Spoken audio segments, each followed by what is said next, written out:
সুপ্রিয় শিক্ষার্থীবৃন্দ, তোমাদের সকলকে ভবানীগঞ্জ বহুমুখী উচ্চ বিদ্যালয় অনলাইন ক্লাসের পক্ষ থেকে আবারও স্বাগত জানাচ্ছি। আমি মোহাম্মদ আইনুল আলী। শিক্ষার্থীবৃন্দ, আমাদের আজকের পাঠ শিরোনাম হচ্ছে সন্ধি। বিশেষ করে আমরা আজকে বাংলা ব্যাকরণের বিসর্গ সন্ধি নিয়ে আলোচনা করার চেষ্টা করব। তো শিক্ষার্থীবৃন্দ, আমরা জানি যে সন্ধি শব্দের অর্থ হচ্ছে মিলন। পাশাপাশি বা সন্নিহিত দুটো ধ্বনি বা দুটো বর্ণের পরস্পর মিলনকে আমরা বলবো সন্ধি। আর আমাদের বাংলা সন্ধি হচ্ছে দুই প্রকার, অথবা আমাদের পরীক্ষায় যদি আসে যে সন্ধি কত প্রকার অথবা বাংলা সন্ধি কত প্রকার, তখন আমরা দিয়ে দিব যে সন্ধি দুই প্রকার, স্বরস সন্ধি ও ব্যঞ্জন সন্ধি। আর আমাদের তৎসম সন্ধি হচ্ছে তিন প্রকার। তৎসম বানানের শুরুতে ত আছে, আর আমরা যখন তিন লিখি বানান করে তখন সেখানেও ত থাকে। আমরা সেই দৃষ্টিকোণ থেকে আমরা মনে রাখতে পারবো যে তৎসম সন্ধি হচ্ছে তিন প্রকার, অর্থাৎ স্বরস সন্ধি, ব্যঞ্জন সন্ধি ও বিসর্গ সন্ধি। তো শিক্ষার্থীবৃন্দ, আমরা আজকে আলোচনা করব সন্ধি প্লাস আমাদের বিসর্গ সন্ধি নিয়ে আজকে আলোচনা করার জন্য চেষ্টা করব। তো আমরা জানি যে সন্ধি মানে হচ্ছে পাশাপাশি দুটি ধ্বনি বা দুটি বর্ণের মিলন। আর যদি আমরা এই সন্ধি শব্দটিকে যদি আমরা বিশ্লেষণ করি অথবা ব্যুৎপত্তি করি, তাহলে পাওয়া যাবে সন্ধি সমান সম। সম মানে হচ্ছে সমান, সম যোগ দ্বি। সন্ধি শব্দটিকে যদি আমি প্রকৃতি প্রত্যয় দ্বারা অর্থাৎ ব্যুৎপত্তি করলে এখানে পাওয়া যাবে সম যোগ দ্বি। আর সম মানে হচ্ছে সমান বা সমভাবে, আর দ্বি মানে হচ্ছে ধারণ করা।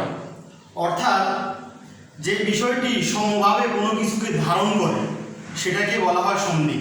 অর্থাৎ সন্ধিতে দুটো পদ থাকে, আর দুটো পদের বা দুটো পরস্পর দুটো ধ্বনি বা বর্ণের মিলনে বা সন্ধির ফলে একটি নতুন জিনিস তৈরি হয় বা নতুন একটি স্বরধ্বনি বা ব্যঞ্জন ধ্বনির এখানে আগমন ঘটে।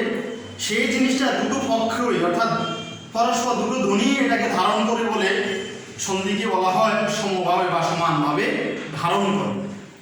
তো শিক্ষার্থীবৃন্দ, সন্ধি মানে হচ্ছে সমভাবে কোনো কিছু ধারণ করে। আর যদি আমাদের পরীক্ষা আসে যে সন্ধির কাজ কি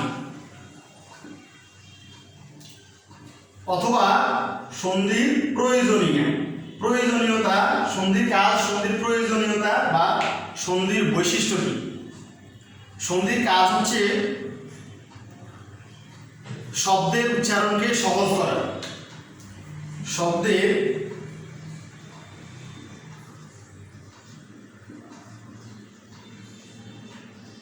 উচ্চারণ সহজ করা। দুই, মাধুর্য সৃষ্টি করা, শব্দ উচ্চারণে মাধুর্য সৃষ্টি করা।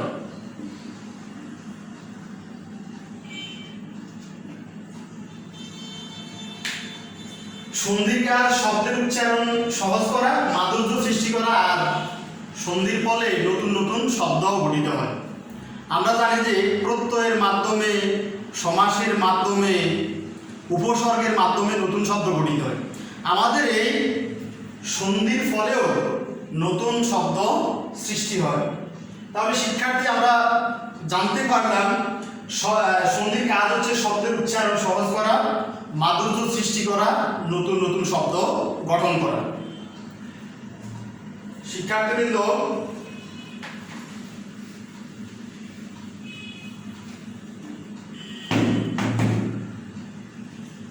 আমরা জানি যে তৎসম সন্ধি হচ্ছে তিন প্রকার, স্বরস সন্ধি, ব্যঞ্জন সন্ধি ও বিসর্গ সন্ধি। আমরা আজকে বিসর্গ সন্ধি নিয়ে আলোচনা করব।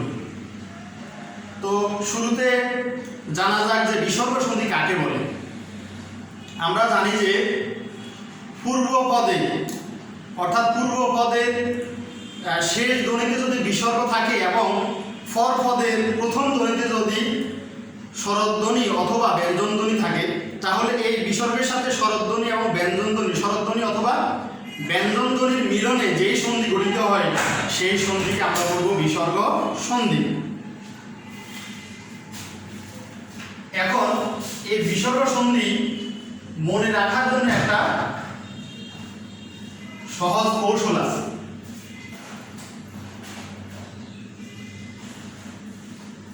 বিসর্গ সন্ধি মনে রাখার একটা সহজ কৌশল, আমরা একটা বাক্যে এই বিসর্গ সন্ধিটা আজীবন মনে রাখতে পারি। অর্থাৎ আমরা জানি যে সাধারণত বিসর্গ সন্ধিটা দুই রকম হয়, একটা হচ্ছে রজাত বিসর্গ আর একটা হচ্ছে সজাত বিসর্গ। সজাত বিসর্গ এবং রজাত বিসর্গ, তারপরও আমাদের এখানে ওজাত বিসর্গ রয়েছে। তো আমরা রজাত, সজাত এবং ওজাত বিসর্গ সন্ধিকে একটা মাত্র বাক্যের মাধ্যমে আমরা আজীবন মনে রাখতে পারবো। বাক্যটা হচ্ছে এরকম: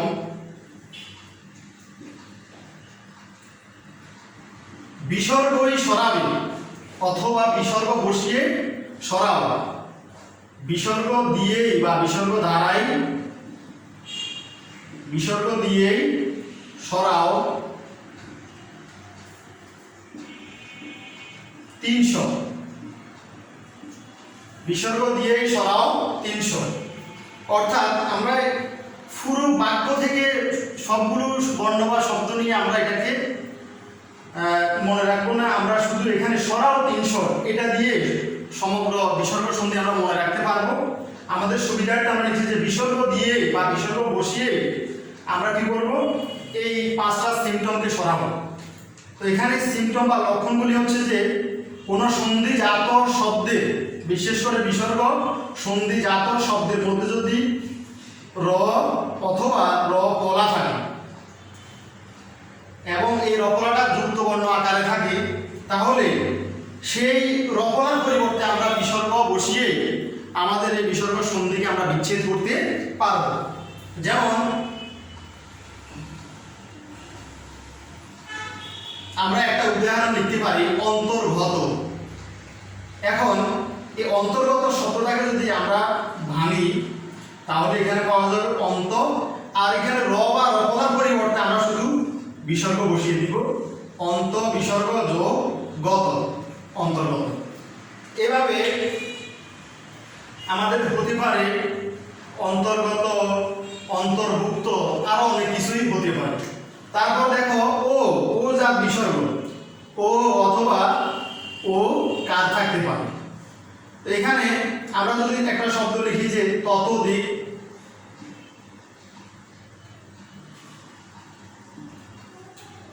এই শব্দকে যদি আমরা ভাঙি তাহলে এখানে শুধু ও কার পরিবর্তে আমরা বিসর্গ বসাবো আর বাকি সব ঠিক থাকবে, তত যোগ অধিক, ততোধিক। তারপরে 300 মানে হচ্ছে তালব্যস্য, মূর্ধন্যস্য এবং দন্তস্য। তালব্যস্য দিয়ে আমরা যদি একটা চিন্তা করি, যেমন একটা শব্দ আছে আমাদের, আর এই বিষয়টা থাকবে সাধারণত যুক্ত বর্ণ আকার, নিশ্চুপ, নি তালব্যস্যর পরিবর্তে শুধু বিসর্গ যোগ সুপ, নিশ্চুপ। তারপরে এখানে আরেকটা স তালব্যস্য মূর্ধন্যস্য, যেমন নিষ্ঠুর, নি বিসর্গ যোগ ঠুর, নিষ্ঠুর। দন্তস্য দিয়ে মনস্তা, মন বিসর্গ যোগ তা, মনস্তা। এই 5টা সিম্পটম দিয়ে আমাদের বিসর্গ সন্ধি শেষ করা যায়। এটার বাইরেও আমাদের কিছু সন্ধির নিয়ম আছে, অর্থাৎ ব্যতিক্রম কিছু সিস্টেম আছে যেগুলো আমাদের নিয়ম মানে না। ওই সিস্টেমকে আমরা বলবো নিপাতনে সিদ্ধ সন্ধি। তো শিক্ষার্থীবৃন্দ, আর একটা বাক্যের মাধ্যমে আমাদের এই বিসর্গ সন্ধিটা আজীবন মনে রাখতে পারবো। বাক্যটা হচ্ছে বিসর্গ দিয়ে বা বিসর্গ বসিয়েই সরাও 300। তো সরাওর মধ্যে এখানে আছে র, রতে রফলা অথবা আমরা রেট চিন্তা করতে পারবো। রেট যুক্তবর্ণ আকারে কোনো কিছু যদি থাকে, রটা যদি রেপ আকারে থাকে, তাহলে যেমন এখানে রটা রেপ আকারে আছে অন্তর্গত, তা আমরা এখানে রয়ের পরিবর্তে শুধু বিসর্গ বসিয়ে আর বাকিটা ঠিক রাখলে অন্ত বিসর্গ যোগগত, রয়ের পরিবর্তে বিসর্গ, তাহলে আমাদের এই বিসর্গ সন্ধিটা বিচ্ছেদ হয়।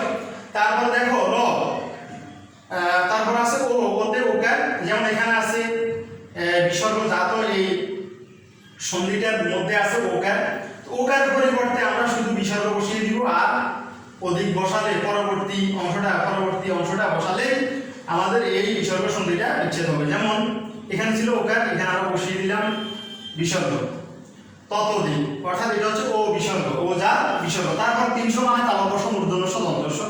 তো কোনো সন্ধিজাত শব্দের মাঝখানে যদি যুক্তবর্ণ আকারে তালব্য থাকে, তাহলে আমরা শুধু সেই তালব্যর পরিবর্তে একটা বিসর্গ বসিয়ে সন্ধিটা বিচ্ছেদ করব। আবার কোনো সন্ধিজাত শব্দের মধ্যে এরকম যুক্তবর্ণ আকারে যদি মূর্ধন্য থাকে, তাহলে তার পরিবর্তে আমরা বিসর্গ বসিয়ে আর বাকিটা বসাই দিলেই আমরা এটাকে বিসর্গজাত সন্ধিটা বিচ্ছেদ করতে পারবো। তারপর আছে দন্তস্ব। দেখো এখানে মনস্তাপ, দন্তস্বটা এখানে যুক্তবর্ণ আকারে আছে, তো দন্তস্বর পরিবর্তে আমরা বিসর্গ বসালে এখানে আমাদের বিসর্গ সন্ধিটা বিচ্ছেদ হবে।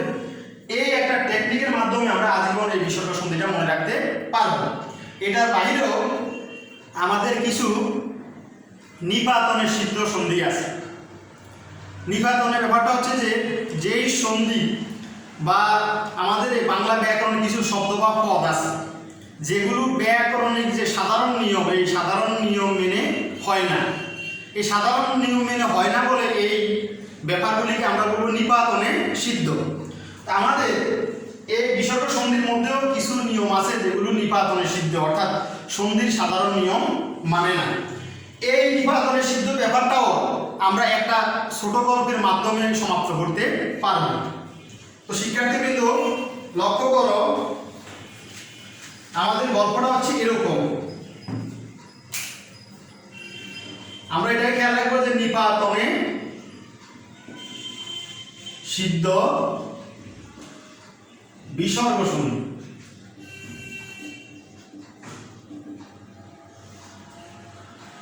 মনে রাখার কৌশল হচ্ছে একটা ছোট গল্প। গল্পটা হচ্ছে এরকম: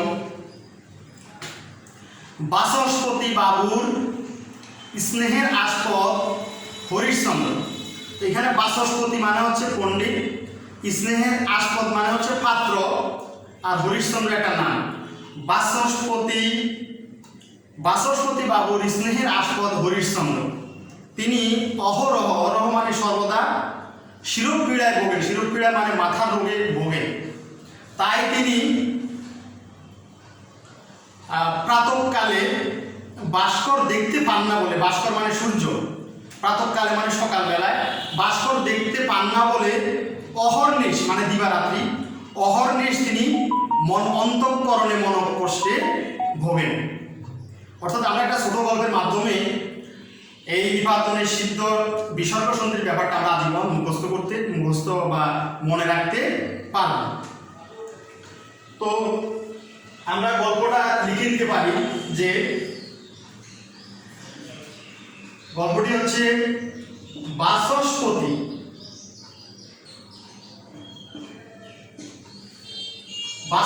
মানে পণ্ডিত, বাচস্পতি বাবুর স্নেহের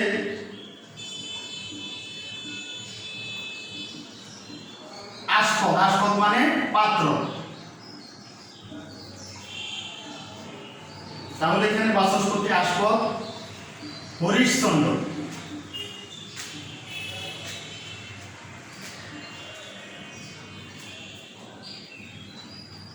তিনি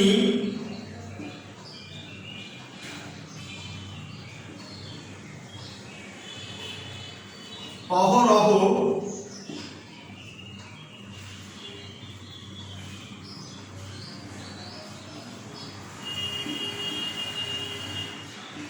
শিরোপীড়ায়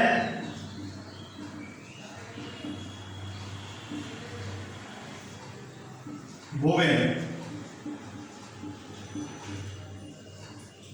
তাই তিনি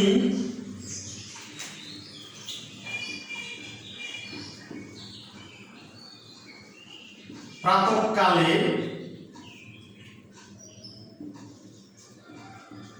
ভাস্কর, ভাস্কর মানে সূর্য, ভাস্কর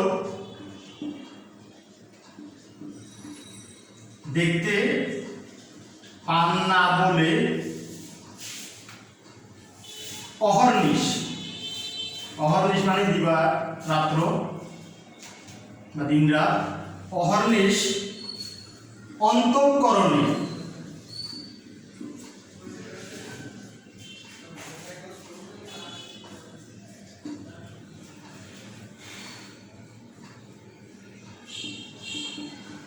মন কষ্টে ভোগেন। শিক্ষার্থী কিন্তু আমরা গল্পটা মুখস্থ করে নিব। তাহলে দেখো আমাদের এই গল্পটার ভেতরে অনেকগুলো নিপাতনের সিদ্ধ সন্ধি আছে, যেমন বাচস্পতি, বাচস্পতি মানে পণ্ডিত, আস্পদ মানে পাত্র, হরিশ্চন্দ্র, অহরহ, শিরোপীড়া, প্রাতঃকাল, ভাস্কর, অহর্নিশ, অন্তঃকরণ, মনকষ্ট, এই বিষয়গুলি হচ্ছে আমাদের নিপাতনে সিদ্ধ, অর্থাৎ এগুলো সন্ধির সাধারণ নিয়ম মেনে হয় না, একটা বিকল্প বা বিশেষ নিয়মে হয় বলে এই ব্যাপারকে আমরা বলবো নিপাতনে সিদ্ধ।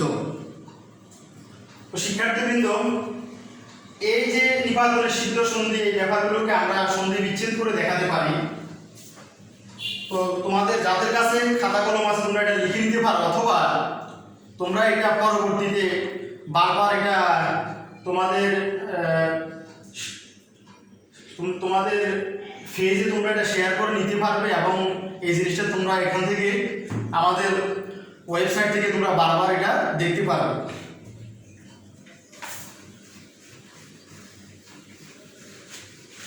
না হলে আমাদের গল্পটা হচ্ছে যে বাচস্পতি,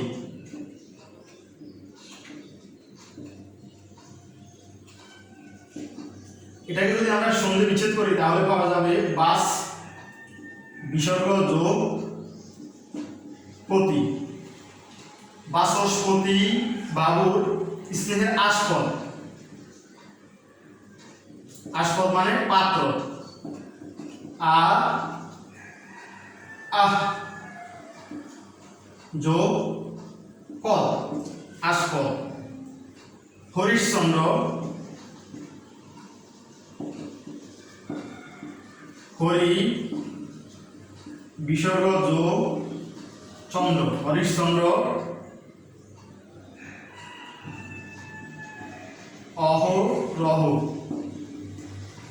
অহ বিসর্গ যোগ অহ,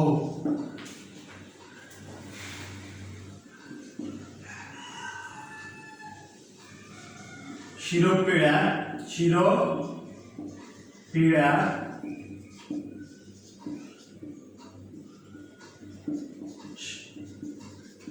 শিক্ষার্থীবৃন্দ আমরা খেয়াল করবো যে কোন সন্ধিজাত শব্দের মাঝখানে যদি বিসর্গ থাকে তাহলে বিসর্গের উচ্চারণটা সাইলেন্ট থাকবে, তার পরবর্তী উচ্চারণ অর্থাৎ পরবর্তী যে বর্ণটা সেটা যুক্ত হবে। যেমন এখানে হবে উচ্চারণ হবে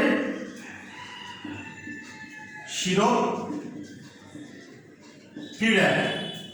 এভাবে আমাদের আরো আছে অন্তঃকরণে, মনকষ্ট, মনকষ্ট, এখানে আমরা বলবো না শিরোপীড়া, এখানে বলবো শিরোপীড়া, অর্থাৎ এটা একটা ব্যতিক্রম নিয়ম, যেই সন্ধিতে বিসর্গটা লোপ পাবে না, অর্থাৎ বিসর্গ বজায় থাকবে এই নিয়মগুলোতে। শিরোপীড়া,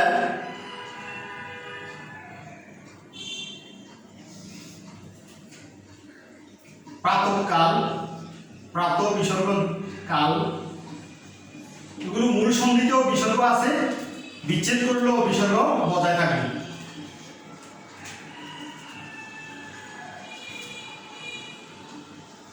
ভাস্কর,